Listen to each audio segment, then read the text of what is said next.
ಲೇಖಕ ಎಡಪಂಥೀಯನ ಬಲಪಂಥೀಯನ ನಡುಪಂಥೀಯನ ನ್ಯೂಟ್ರಲ್ಲ ಆ ಪ್ರಶ್ನೆ ಕೇಳಿಕೊಳ್ಳುವಾಗ ಓದುಗನಾದವನು ಎಡಪಂಥೀಯನ ಬಲಪಂಥೀಯನ ನಡುಪಂಥೀಯನ ಅದು ಕೂಡ ಅದು ಇಂಪಾರ್ಟೆಂಟ್.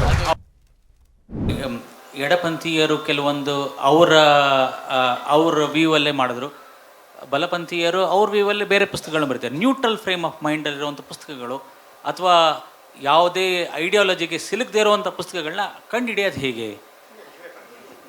ಇದು ಒಂದು ಅಂದ್ರೆ ಯಾರು ನ್ಯೂಟ್ರಲ್ ರೈಟ್ ಡೈರೆಕ್ಷನ್, ಇದು ಯಾರು ನ್ಯೂಟ್ರಲ್ ಹೌದು ಅಲ್ಲೋ ಅನ್ನೋದಕ್ಕೆ ಒಂದು ಎಕ್ಸಾಂಪಲ್ ವಿಕ್ರಮ್ ಸಂಪತ್ ಅವರ ಭಾಷಣದಲ್ಲಿ ಒಂದು ಸೆಂಟೆನ್ಸ್ ಹೇಳಿದ್ರು ಅವರು. ಕೆಲವರು ಹೋರಾಟ ಮಾಡ್ತಾರೆ, ಕೂಗ್ತಾರೆ, ಟಿಪ್ಪು ಸುಲ್ತಾನ್ನ ಪಠ್ಯ ನಮಗೆ ಬೇಡ ಅಂತ. ಹಂಗೆ ಮಾಡಬಾರ್ದು ಅಂದ್ರು ಅವರು. ಟಿಪ್ಪು ಸುಲ್ತಾನ್ ಐತಿಹಾಸಿಕ ಸತ್ಯ, ಆತ ಏನು ಮಾಡ್ದ ಅನ್ನೋದು ಐತಿಹಾಸಿಕ ಸತ್ಯ. ಏನು ಮಾಡ್ದ ಅನ್ನೋದು ಪಠ್ಯಪುಸ್ತಕದಲ್ಲಿ ಓದಿಸ್ಬೇಕು.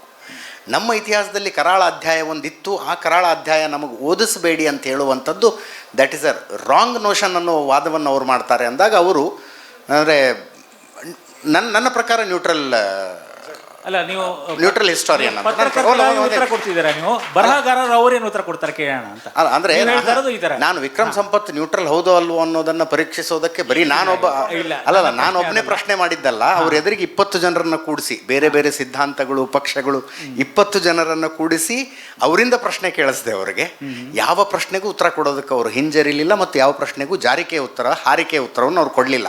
ಆದ್ದರಿಂದ ಹೇಳ್ತಾ ಇದ್ದೀನಿ. ಎಸ್ ಸರ್, ಯಾರು ನ್ಯೂಟ್ರಲ್ ಹಿಸ್ಟೋರಿಯನ್ ಅಂದ್ರೆ ಯಾರು ಅಂತ ಪುಸ್ತಕನ ಹಾಗೆ ನೋಡಿದ ತಕ್ಷಣ ಏನು ಗೊತ್ತಾಗೋದಿಲ್ಲ, ಇದ್ರ ಕಲರ್ ಏನು ಅಂತ. ಇದು ಸ್ಯಾಫ್ರನ್ನ ರೆಡ್ ಗೊತ್ತಾಗೋದಿಲ್ಲ, ಅಥವಾ something in the middle.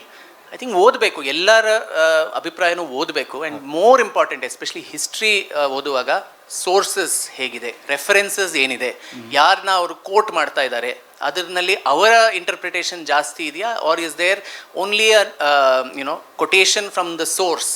And ಆ ಸೋರ್ಸ್ನು ಅವರು ಯಾವ ಭಾಷೆನಲ್ಲಿ, are they taking it in the original language ಅಥವಾ ಟ್ರಾನ್ಸ್ಲೇಷನ್, ಲಾಸ್ಟ್ ಇನ್ ಟ್ರಾನ್ಸ್ಲೇಷನ್ನು ಆಗುತ್ತೆ ಅನೇಕ ಬಾರಿ. ಸೊ ಅದನ್ನೆಲ್ಲ ನೋಡಿ one has to make up a mind. ನೋಡಿದ ತಕ್ಷಣ ಪೂರ್ವಾಗ್ರಹದಿಂದ ಒಬ್ಬರ ಹೆಸರು ಇವರು ಎಡಪಂಥಿ, ಇವರು ಬಲಪಂಥಿ ಆ ಥರ ಅನಿಸ್ಬೋದು. But I think unless you read the work and look at as a reader, ನೀವು ಅದನ್ನು ಪರಿಶೀಲನೆ ಮಾಡಬೇಕು. ಅವರು ಹೇಗೆ ತಮ್ಮ ಸೋರ್ಸಸ್ನ ಹೇಳಿದ್ದಾರೆ. ಈ ಥರ ಮುಲ್ಲಾ ಹೇಳ್ದ, ಅವನು ಮಿತ್ರ ನನಗೆ ಅದು ಕೊಡಲಿಲ್ಲ, ಆದರೂ ನನಗೆ ಗೊತ್ತಾಯಿತು, ಯಾರೋ ಹೇಳಿದ್ರು, ಈ ಊಹಾಪೋಹ ಇದನ್ನು ಇಟ್ಕೊಂಡು ಬರೆದಿರೋ ಇತಿಹಾಸ naturally it is not neutral. So that discretion is for the intelligent readers. ಅದರ ಜೊತೆಗೆ ಲೇಖಕ ಎಡಪಂಥೀಯನ ಬಲಪಂಥೀಯನ ನಡುಪಂಥೀಯನ ನ್ಯೂಟ್ರಲ್ಲ ಆ ಪ್ರಶ್ನೆ ಕೇಳಿಕೊಳ್ಳುವಾಗ ಓದುಗನಾದವನು ಎಡಪಂಥೀಯನ ಬಲಪಂಥೀಯನ ನಡುಪಂಥೀಯನ ಅದು ಇಂಪಾರ್ಟೆಂಟು.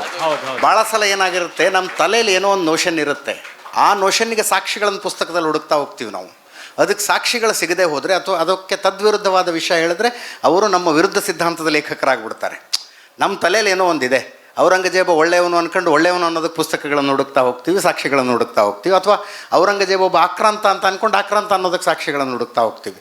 ವಿಷಯ ಅದಲ್ಲ. ಈಗ ಟಿಪ್ಪು ಸುಲ್ತಾನನ ಜೀವನದ ವಿಷಯದಲ್ಲೇ ಟಿಪ್ಪು ಸುಲ್ತಾನನಿಗೆ ಕಾಲಘಟ್ಟಗಳಿದ್ವು. ಯಾವ್ಯಾವ ಕಾಲಘಟ್ಟದಲ್ಲಿ ಆತ ಅತ್ಯಂತ ಕ್ರೂರಿಯಾಗಿದ್ದ, ಯಾವ ಕಾಲಘಟ್ಟದಲ್ಲಿ ದೇವಾಲಯಕ್ಕೆ ದಾನಗಳನ್ನು ಕೊಟ್ಟಿದ್ದ.